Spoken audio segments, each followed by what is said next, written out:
Hi, and welcome again to another Pirate News, where we give you all the news going on in Massachusetts and talk about some of the more juicy issues that we see before us. But with me is the captain of our chapter, Jamie, re-elected captain of our chapter. And you are the re-elected quartermaster of our chapter. Yes, yes. So, uh, good to be able to do this for at least another year. Kind of very happy to do it. you know. So we do have some good things coming up. Uh, Jamie? So we've been doing these monthly pirate party meetups. We have one coming up in Somerville on May 18th from 10:30 a.m. to 1:45 p.m. at the Somerville Public Library, 79 Highland Avenue. We encourage anyone in the greater Boston area who's interested in helping to build a pirate party to come by and help us out. We're going to talk about our platform for 2020, as well as running for office or protecting your privacy online. As well as trying to push free internet and all that as well. We're doing some wonderful work with the MeshNet group and just trying to bring technology up and keeping it open and free for all. So what is going on? I think one of the things we want to talk about today was the opioid companies. What's going on with that, Jamie? I'm a little bit in the dark. So in Massachusetts has been suing various executives for peddling various opioids, and in one case, 5 top executives from Incest Therapeutics, which makes a very powerful synthetic opioid called fentanyl, were found guilty on federal racketeering charges for bribing doctors to prescribe painkillers to people who didn't need it. They're also convicted of defrauding Medicare and private insurance. So the things that we go and convict people of illegal drugs like heroin, we're now thankfully we're now we do believe that drugs need to be legal, but at the same time, people shouldn't be committing fraud to get people to take drugs and then potentially get addicted to those drugs. So while we believe individual people should have the choice to whether to use drugs or not, it's really not good when a corporation decides that they want to go and overprescribe things so that they can get doctors to overprescribe medication so that they can then fatten their profits. Yeah, I mean, how do they even think they were going to get away with this?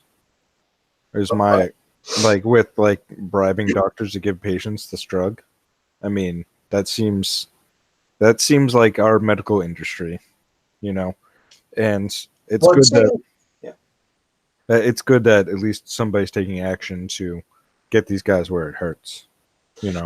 Absolutely. I mean, we saw with I believe it's Purdue Pharmaceuticals would go, and they had said that their particular OxyContin drug was a reformulation of their previous drug that would last for 12 hours, but doctors found that it wasn't lasting for 12 hours. It only lasts for, say, 8 hours. And their reaction, the Purdue Pharma's reaction was, well, just prescribe them more. But that doesn't really make sense because what happens is people then have a bigger dosage, but it still comes down 8 hours later. And so through their action, they've gotten many hundreds of thousands of people at least addicted to opioid drugs who would otherwise not have been.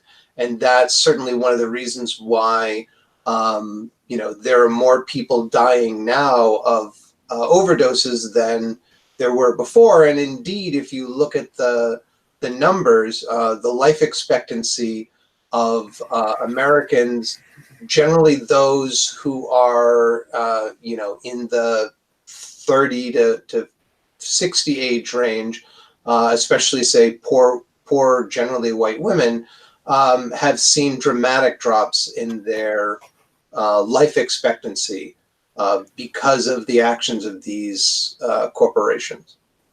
Maybe if we can get some money from them, we won't have to do this new toll thing I'm hearing about.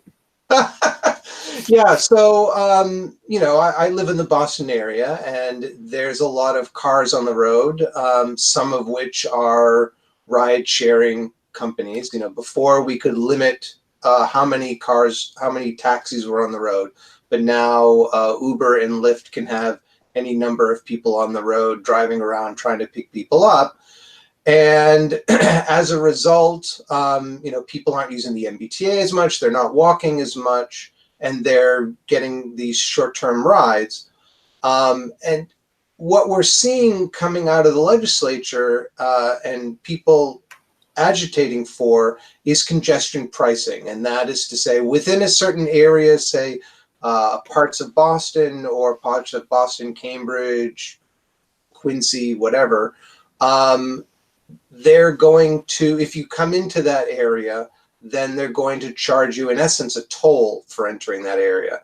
And we know what's going to happen from that. Only the rich are going to be able to pay it, and everyone else, it's in essence going to be another tax that people have to pay in order to get into Boston.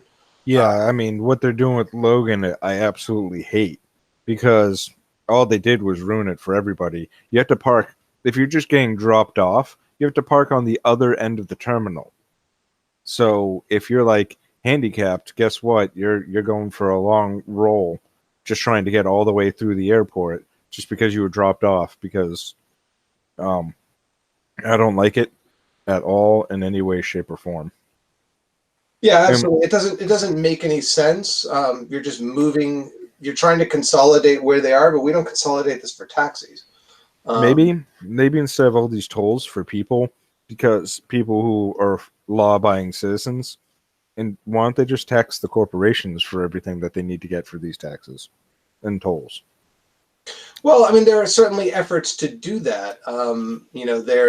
They've tried to take some of the hotel fees and apply those to, say, Airbnbs, but the corporations do push back on that.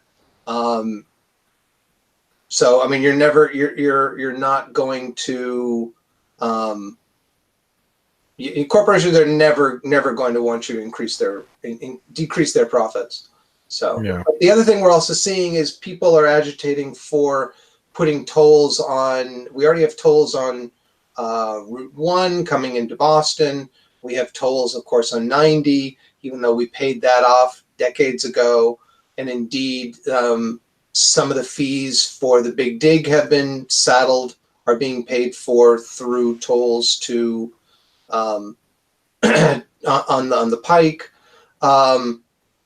What now they want to go and add them to, say, 93 as you come into Boston, or potentially even maybe parts of 95.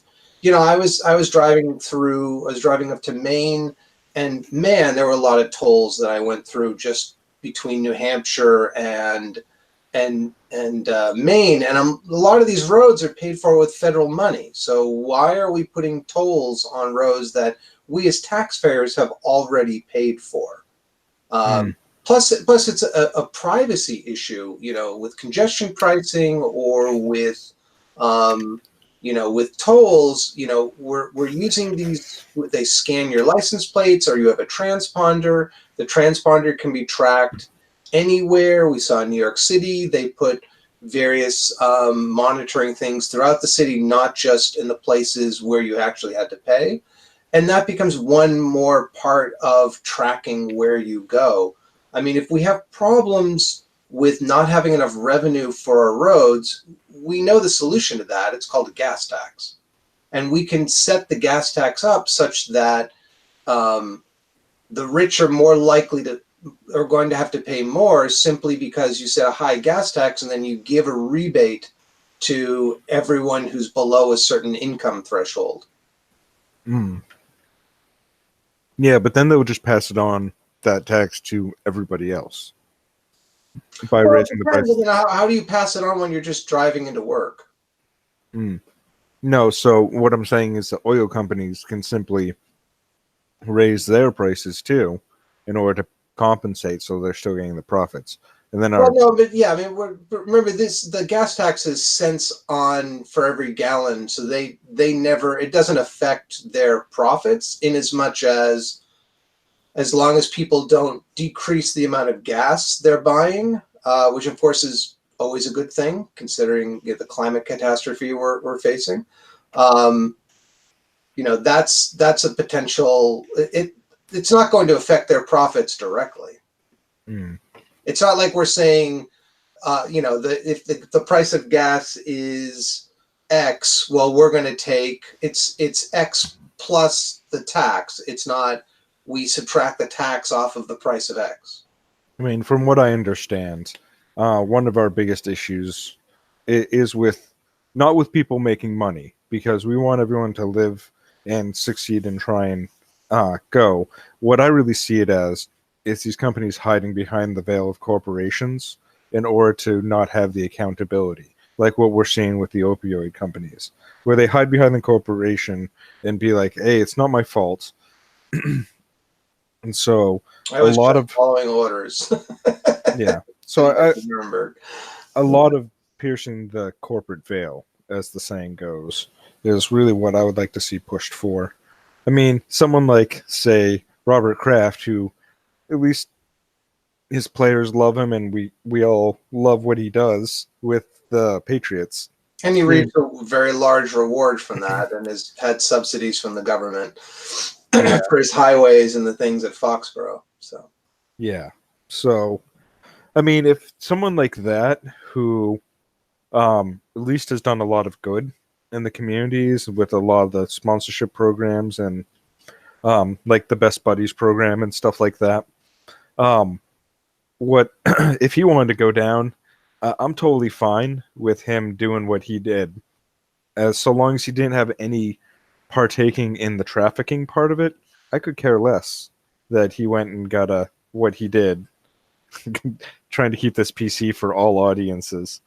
yeah, I mean, certainly, we've taken the position that sex work should be decriminalized, and should not be um, not have its own set of controls that the government puts on it. But as long as it's between two consenting adults, that's their choice to do. The problem in this particular case, of course, is that the folks that were there seem to have been there against their will, and that's certainly something that, as pirates, we completely oppose. And there should be, no one should work against their will, whether it's sex work, whether it's retail, whether it's an office job, whether it's construction. People should be able to do the jobs that they want to do and that they enjoy. As far as I understand it, there's no evidence that he was any part of the trafficking equation. Um, from what I understand, he was just the recipient of a very happy ending. Well, yeah, we certainly don't know. His legal team have been attempting to and succeeding at keeping the videotape out of the public eye. Did Uh, they actually succeed in that I completely, believe or they have succeeded at least through the end of the court case. yeah? So I mean, that's Which, gonna to be honest, it strikes me as problematic that they would put the recording equipment in the facility, and there's no consent in regards to him. Obviously, the woman who was accused of performing this act, needs support so that so that if she doesn't want to do that work, she doesn't have to. But to go necessarily and release that has certain, you know, within our society problems. yeah, yeah, and I mean, there are people out there that would definitely want to do that profession that's something that they would love to do. But there's a lot of people forced into it that Absolutely. don't want to do that.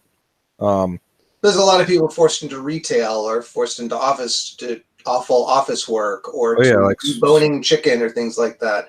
And we don't sweatshops see and stuff that like as, that. yeah, no, absolutely. Yeah. Yeah, We still have sweatshops in the United States. And thankfully we have laws against that. But certainly both parties have done their part in making those laws less strong. Taking power away, say, from OSHA or from other government agencies that would have gone after folks like that. yeah. Yeah, definitely stronger OSHA laws and making sure people are safe and being able to do their profession safe. Well, I think that's about all we have for today. Jamie, thank you very much. Thank you. Happy to be along with the video. And thank you all for watching. Definitely give us a thumbs up, and that really helps, as well as subscribe and tell your friends. Thank you. All right. Take care. Bye.